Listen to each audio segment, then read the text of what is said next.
GP study lab में आपका स्वागत है। चलिए शिक्षक संबंधी न्यूज़ शुरू करते हैं। शुरू करने से पहले आज का अच्छा विचार हम लोग देखते हैं। अगर आपको सफलता पानी है तो बाहर निकलो, धक्के खाओ, कुछ भी करो, लेकिन घर पर खाली मत बैठो। इससे क्या होगा, आप डिप्रेशन में चले जाएगा। इसलिए कुछ न कुछ करते रहो। चलिए हम शुरू करते हैं। सबसे पहले आपसे कहना चाहते हैं कि इस चैनल पर आपको टीचर शिक्षक संबंधी न्यूज़ आपको मिलेगी, साथ ही साथ रोजगार संबंधी पूरे भारत और बिहार में सीबीएसई बोर्ड से संबंधित और भी स्कूल्स की vacancy, professor, teacher, PGT, TGT की वैकेंसी, रोजगार का आपको जानकारी मिलेगी। आप वहां अपना बायोडाटा सीवी सबमिट करके आप वहाँ टीचिंग प्रोफेशन में जा सकते हैं। सैलरी अच्छी खासी 50,000 से 1 लाख तक की होती है। तो कहीं कहीं बिना फ्रेशर भी जा सकते हैं, और अगर बीएड नहीं भी है तब भी जा सकते हैं। तो इस तरह की वैकेंसी वगैरह हम लेकर के आते हैं आपके बीच। और आपके काम की चीज़ जो है, जैसे टेक्निकल न्यूज हो गया, और ऑनलाइन फॉर्म फिलअप कैसे किया जाए, और भी जो चीज़ें हम लेकर के आते हैं। तो चलिए हम शुरू करते हैं न्यूज़ की ओर। शिक्षक अभ्यर्थियों को सर्टिफिकेट जांच के बाद मिलेगी नियुक्ति पत्र, ऐसा न्यूज आ रहा है। राज्य में प्रारंभिक शिक्षक के पद के लिए चयनित अभ्यर्थियों के सर्टिफिकेट की जांच के लिए तय मियाद पूरी होने वाली है। सर्टिफिकेट की जांच के लिए तय मियाद 31 अक्टूबर को पूरी होने वाली है। प्रक्रिया में यदि मेघा सूची के निर्माण में गलत प्रविष्टि पाई जाएगी तो संबंधित नियोजन इकाई के विरुद्ध तत्काल अनुशासनिक कार्रवाई होगी। आपको याद दिला दूं कि शिक्षा मंत्री विजय कुमार चौधरी को पहल पर कोर्ट की अनुमति के बाद राज्य में तकरीबन 94,000 प्रारंभिक शिक्षकों की नियुक्ति के लिए 2 चरण में काउंसलिंग हुई। पहले चरण में उन नियोजन इकाइयों के लिए काउंसलिंग हुई जिनमें छूटे हुए दिव्यांग अभ्यर्थियों के आवेदन नहीं पड़े थे। दूसरे चरण में उन नियोजन इकाइयों के लिए काउंसलिंग हुई जिनमें छूटे हुए दिव्यांग अभ्यर्थियों के आवेदन पड़े थे। पहले चरण की काउंसलिंग गत 5 जुलाई से शुरू होकर 12 जुलाई तक हुई। इससे इतर दूसरे चरण की काउंसलिंग गत 2 अगस्त से शुरू होकर 13 अगस्त तक चली। दोनों चरण की काउंसलिंग में शिक्षक पद के लिए चयनित अभ्यर्थियों की सूची संबंधित जिलों के एनआईसी पर अपलोड कर दी गई है। इसके लिए सबसे पहले वैसे सर्टिफिकेट जिनका सत्यापन बिहार विद्यालय परीक्षा समिति से किया जाना है को संकलित कर एक पदाधिकारी को नामित करते हुए संबंधित बिहार विद्यालय परीक्षा समिति के क्षेत्रीय कार्यालय से सत्यापन कराए जाने के लिए शिक्षा विभाग के अपर मुख्य सचिव संजय कुमार द्वारा निर्देश दिए गए हैं। इसके साथ ही वैसे सर्टिफिकेट जिनका सत्यापन राज्य अंतर्गत विद्यालयों में से किया जाना है के सत्यापन के लिए प्रमाण पत्रों को विश्वविद्यालय वार संकलित करते हुए विशेष दूत के माध्यम से कराए जाने के निर्देश भी दिए गए, ताकि अभ्यर्थियों के सभी प्रमाण पत्र का सत्यापन अतिशीघ्र पूरा हो सके। शैक्षिक अनेक प्रमाण पत्रों के अतिरिक्त नियुक्ति हेतु अन्य प्रमाण पत्र तथा यथा जाति प्रमाण पत्र, आवासीय प्रमाण पत्र, आय प्रमाण पत्र आदि का सत्यापन भी किया जाना है। सत्यापन के पूर्व जिला स्तर पर यह सुनिश्चित करने के लिए भी निर्देश दिए गए थे कि चयनित अभ्यर्थियों द्वारा समर्पित प्रमाण पत्रों के अंकों का मिलान संबंधित नियोजन इकाई द्वारा जिला कार्यालय को उपलब्ध कराई गई अंतिम मेघा सूची में अंकित प्रविष्टियों से कर ली गई। अपर मुख्य सचिव संजय कुमार के निर्देश के अनुपालन में प्राथमिक शिक्षा निदेशक अमरेंद्र प्रसाद सिंह द्वारा चयनित अभ्यर्थियों के सर्टिफिकेट की जांच के लिए 31 अक्टूबर तक की डेडलाइन तय की गई थी। बहरहाल 31 अक्टूबर तक की तय मियाद पूरी होने में सिर्फ 7 दिन बचे हैं। अगली खबर की ओर रुख करते हैं। लाखों शिक्षकों की दीपावली के पहले वेतन देने की तैयारी चल रही है। तो पंचायती राज एवं नगर निकाय शिक्षकों के वेतन के लिए मांगा गया मांग पत्र इस प्रकार है। राज्य में लाखों पंचायती राज एवं नगर शिक्षक नगर निकाय शिक्षकों की दीपावली के पहले वेतन देने की शिक्षा विभाग की तैयारी है। इसके मद्देनज़र तकरीबन 72,000 प्रारंभिक विद्यालयों में तकरीबन 2,56,896 शिक्षक समग्र शिक्षा के पदों पर कार्यरत हैं।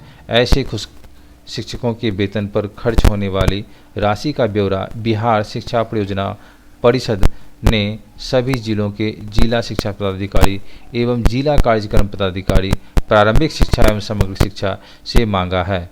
बिहार शिक्षा परियोजना के परिषद के राज्य कार्यक्रम पदाधिकारी नीरज कुमार के हस्ताक्षर से जिला शिक्षा पदाधिकारी एवं जिला कार्यक्रम पदाधिकारी प्रारंभिक शिक्षा एवं समग्र शिक्षा को जारी निर्देश में कहा गया है कि 3 दिन के अंदर समग्र शिक्षा के पदों पर कार्यरत प्रारंभिक शिक्षकों के वेतन के लिए मांग पत्र उपलब्ध कराए।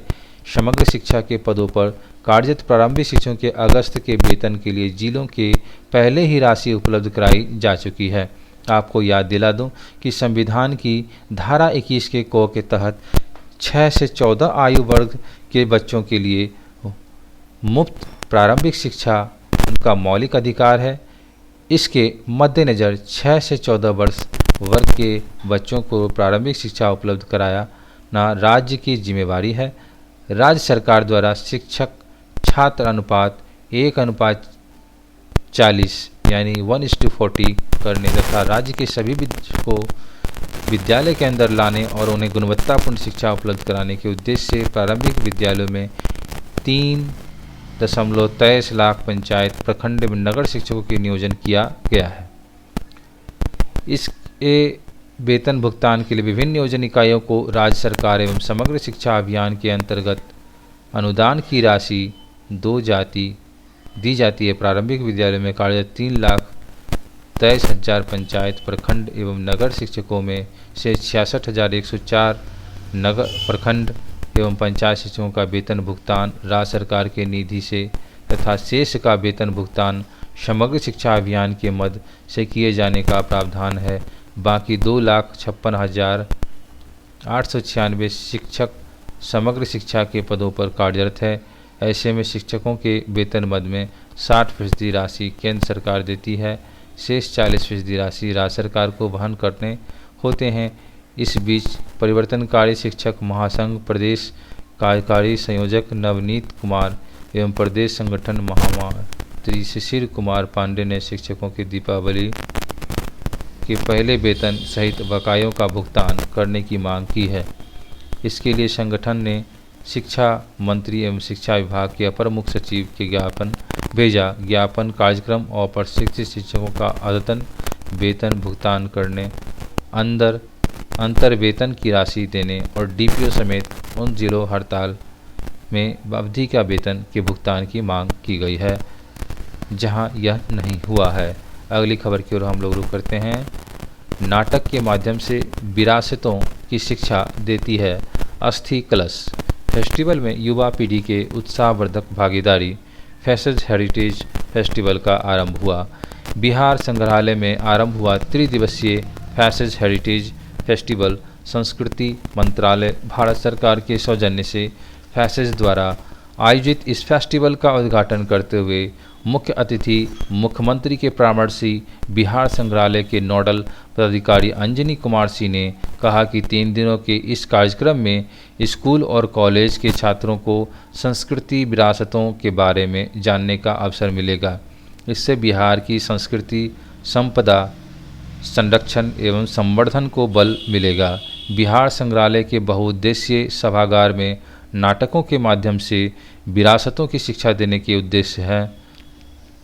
फैसेज की सचिव कलाकार सुनीता भारती की परिकल्पना एवं निर्देशन में साकार हुआ नाटक अस्थि कलश। यह नाटक एक अभिनव प्रयोग है। सुनीता भारती का नाटक की कथा वस्तु भगवान बुद्ध के महापरिनिर्वाण से यह जुड़ी है। इसमें यह दिखाया गया है कि महापरिनिर्वाण पश्चात जो अस्थि शेष को 8 भागों में विभक्त किया गया, उसी में एक वैशाली के लिच्छवियों का था जिस पर उन्होंने स्तूप का निर्माण कराया।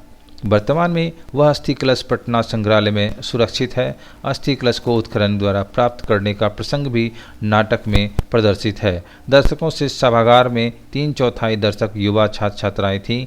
इस अवसर पर प्रदर्शित कला प्रदर्शनी के प्रति आकर्षक दिखा। युवा पीढ़ी में इस कला प्रदर्शनियों में भी प्रारंभिक भारतीय जीवन शैली की विशेषताओं को कलात्मक अभिव्यक्ति दी गई।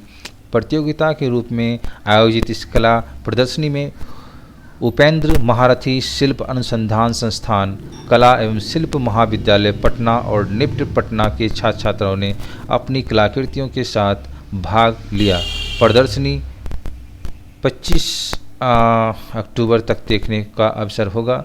26 अक्टूबर को आज बिहार संग्रहालय में 2 सत्रों में संगोष्ठी का आयोजन होगा। प्रथम सत्र में सिनौली भारतीय पुरातत्व की एक महत्वपूर्ण खोज विषय पर डॉक्टर संजय कुमार मंजुल का व्याख्यान होगा। केसरिया उत्खनन विषय पर व्याख्यान देगी डॉक्टर गौतमी भट्टाचार्य। प्रथम सत्र की अध्यक्षता करेंगे पटना विश्वविद्यालय के पूर्व इतिहास विभाग डॉक्टर कामेश्वर प्रसाद। दूसरा सत्र डॉक्टर चित्तरंजन प्रसाद सिन्हा की अध्यक्षता में आयोजित होगा। इसमें टेराकोटा कला और लोक कला पर डॉक्टर उमेश चंद्र त्रिवेदी, भारतीय संस्कृति विरासतों के संरक्षण का मुद्दा पर डॉक्टर DN सिन्हा और भारतीय संस्कृति और विरासत पर व्याख्यान देंगे डॉक्टर रत्नेश्वर मिश्र। अगली खबर की ओर हम लोग रुख करते हैं। बिहार विद्यालय परीक्षा समिति से ये खबर आ रही है। बिहार विद्यालय परीक्षा समिति पटना विज्ञप्ति संख्या PR 189 2021 वार्षिक माध्यमिक परीक्षा 2022 में सम्मिलित होने वाले छात्र छात्रा का ऑनलाइन परीक्षा आवेदन भरने एवं परीक्षा शुल्क जमा करने हेतु अंतिम अवसर प्रदान करते हुए अवधि विस्तार करने से संबंधित आवश्यक सूचना एतद द्वारा राज्य के माध्यमिक स्तर के मान्यता प्राप्त विद्यालयों के प्रधान वार्षिक माध्यमिक एवं परीक्षा 2022 में सम्मिलित होने वाले पंजीकृत छात्र छात्रा, उनके अभिभावक, जिला कार्यक्रम पदाधिकारी माध्यमिक शिक्षा एवं जिला शिक्षा पदाधिकारी को सूचित किया जाता है कि वार्षिक माध्यमिक परीक्षा 2022 में सम्मिलित होने वाले पंजीकृत छात्र छात्रा समिति के वेबसाइट http://secondary.biharboardonline.com पर ऑनलाइन परीक्षा आवेदन पत्र विलंब शुल्क के साथ भरने एवं शुल्क जमा करने हेतु 1/10/2021 तक अवधि विस्तारित किया गया था। छात्र हित को ध्यान में रखते हुए ऑनलाइन परीक्षा आवेदन भरने एवं शुल्क विलंब शुल्क के साथ जमा करने हेतु दिनांक 25/10/2021 से 28/10/2021 तक अंतिम अवसर प्रदान किया जाता है। शेष अन्य शर्तें पूर्व प्रकाशित विज्ञप्ति संख्या PR 125/2021 के अनुसार यथावत रहेगी। विलंब शुल्क के साथ निर्धारित कुल शुल्क पूर्व प्रकाशित विज्ञप्ति संख्या PR 153/2021 निर्दिष्ट विवरण के अनुसार यथावत रहेगा। दिनांक 28/10/2021 के बाद यदि कोई छात्र छात्रा ऑनलाइन परीक्षा आवेदन भरने से यह जाते हैं और उसके कारण सम्मिलित नहीं हो पाते हैं तो इसकी संपूर्ण जवाबदेही संबंधित विद्यार्थी एवं उनके विद्यालय प्रधान की होगी। इस कार्यक्रम में सूचित किया जाता है कि पूर्व में दिए गए अवसरों के बावजूद यदि किसी छात्र छात्रा के जारी मूल पंजीयन कार्ड में नाम, उनके माता पिता का नाम, फोटो, जन्म तिथि, जाति, धर्म, राष्ट्रीयता, लिंग विषय से संबंधित त्रुटि रह गई हो तो प्रथमतः इसमें संबंधित विद्यालय प्रधान द्वारा सम्मिलित के पोर्टल पर ऑनलाइन सुधार किया जाएगा। तत्पश्चात संशोधित पंजीयन विवरणी के आधार पर परीक्षा आवेदन भरने की कार्रवाई की जाएगी। विदित हो कि छात्र छात्रा के नाम पर माता या पिता के नाम में पूर्व परिवर्तन किसी भी स्थिति में नहीं किया जाएगा। भविष्य में यदि यह पाया जाता कि त्रुटि संशोधन के क्रम में किसी छात्र या छात्रा की पूर्ण पहचान बदल दी गई तो उनका पंजीयन रद्द किया जा सकता है तथा संबंधित विद्यालय के प्रधान के विरुद्ध कार्रवाई की जा सकती है। यह भी उल्लेखित है कि दृष्टिबाधित छात्र या छात्रा को विज्ञान के स्थान पर संगीत एवं गणित के स्थान पर गृह विज्ञान की परीक्षा में सम्मिलित होना है तो दृष्टिबाधित छात्र छात्रा से तात्पर्य है कि वैसे छात्र छात्रा जो दोनों आँखों से देखने में सक्षम नहीं हैं, ऐसे छात्र छात्रा के मूल पंजीयन कार्ड की कंडिका 7 में निर्दिष्ट कोटि का उल्लेख है। यदि इस कोटि में त्रुटि हो तो इसका अनिवार्य रूप से विशेष ध्यान देकर निर्धारित अवधि में संशोधन करा लेना आवश्यक है। वार्षिक माध्यमिक परीक्षा 2022 में सम्मिलित होने वाले वैसे छात्र जिनका पंजीयन अनुमति एवं परीक्षा आवेदन पूर्व के निर्धारित अवधि तक ऑनलाइन भरा गया है, परीक्षा आवेदन पत्र भरा जाएगा तथा चालान नहीं निकाल पाने अथवा अन्य के कारणवश दिनांक 28/10/2021 तक शुल्क जमा नहीं हो पाता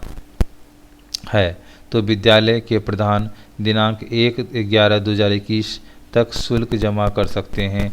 अन्यथा वैसे छात्र छात्रा जिनका शुल्क समिति में जमा नहीं रहेगा उनका प्रवेश पत्र निर्गत नहीं किया जाएगा, जिसकी संपूर्ण जवाबदेही संबंधित विद्यालय के प्रधान की होगी। स्पष्ट किया जाता है कि केवल मान्यता प्राप्त विद्यालयों के प्रधान द्वारा ही वैध छात्र छात्राओं का परीक्षा आवेदन भरा जाएगा एवं निर्धारित शुल्क जमा किया जाएगा। जिन विद्यालयों की मान्यता वैसे विद्यालय परीक्षा आवेदन कदापि नहीं भरा जाएगा। अगली खबर की विशेष रूप से अंकनीय है कि राज्य में कोविड-19 के संक्रमण से बचाव के लिए सरकार द्वारा विस्तृत दिशा निर्देश जिसका अनुपालन कठोरतापूर्वक करना सुनिश्चित किया जाए। ऑनलाइन परीक्षा आवेदन भरने एवं शुल्क जमा करने किसी प्रकार की असुविधा होने पर समिति के द्वारा हेल्पलाइन नंबर भी दिया गया है। उसके बाद ईमेल आईडी भी है, वहाँ पे आप उसका जो भी समस्या है उसका निराकरण किया जा सकता है। अगली खबर की ओर रुख करते हैं। 2 करोड़ से अधिक विद्यार्थियों संग माइंड वॉर्स ने हासिल किए 12 लाख सब्सक्राइबर।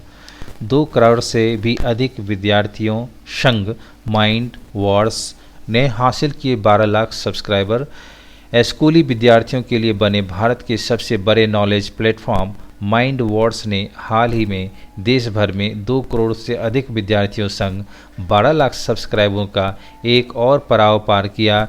जी एंटरटेनमेंट एंटरप्राइजेज लिमिटेड स्वश्रु के बैनर तले 2019 में शुरू किया गया माइंड वॉर्स अपनी तरह का पहला मेरिट प्लेटफॉर्म नॉलेज प्रोग्राम है, जिसका उद्देश्य स्कूली बच्चों के लिए देश का सबसे बड़ा नॉलेज लाइब्रेरी बनाना है। जी एंटरटेनमेंट एंटरप्राइजेज लिमिटेड के executive vice president Umesh Kumar Bansal का कहना है कि ऐसे समय में जब तक कोविड-19 के प्रकोप से झेल रहे हैं, हर कोई सीखने और काम करने के अलग तरीके के साथ सामंजस्य बैठानों में लगा हुआ है। आज हमारा प्रोग्राम सभी 28 राज्यों और 8 केंद्र शासित प्रदेशों के लगभग सभी बच्चों तक पहुंच रहा है। 8 अलग अलग भाषाओं में 1 लाख से भी अधिक विषय वस्तु के हिस्सों वाले माइंड वॉर्स में आज सभी राज्य एवं केंद्रीय बोर्ड का प्रतिनिधित्व देखने को मिल रहा है। तो मिलते हैं अगली खबर में, अगली वीडियो में कुछ रोजगार के साथ, कुछ टेक्निकल न्यूज़ के साथ और शिक्षक संबंधी न्यूज़ के साथ। तो इस चैनल को लाइक करें, सब्सक्राइब करें तथा शेयर ज़रूर करें अपने ग्रुप में। इससे हमें उत्साह बढ़ता है, मोटिवेशन मिलता है और आगे कुछ आपके लिए नया चीज़ देने को मोटिवेशन मिलता है। तो निश्चित रूप से इस चैनल के ये आपके लिए फ़ायदेमंद रहेंगे और आपके लिए काम की चीज़ रहेंगे। तो निश्चित रूप से आप इस चैनल को लाइक करें, सब्सक्राइब करें और शेयर ज़रूर करें। तब तक के लिए धन्यवाद। स्वस्थ रहें, खुश रहें।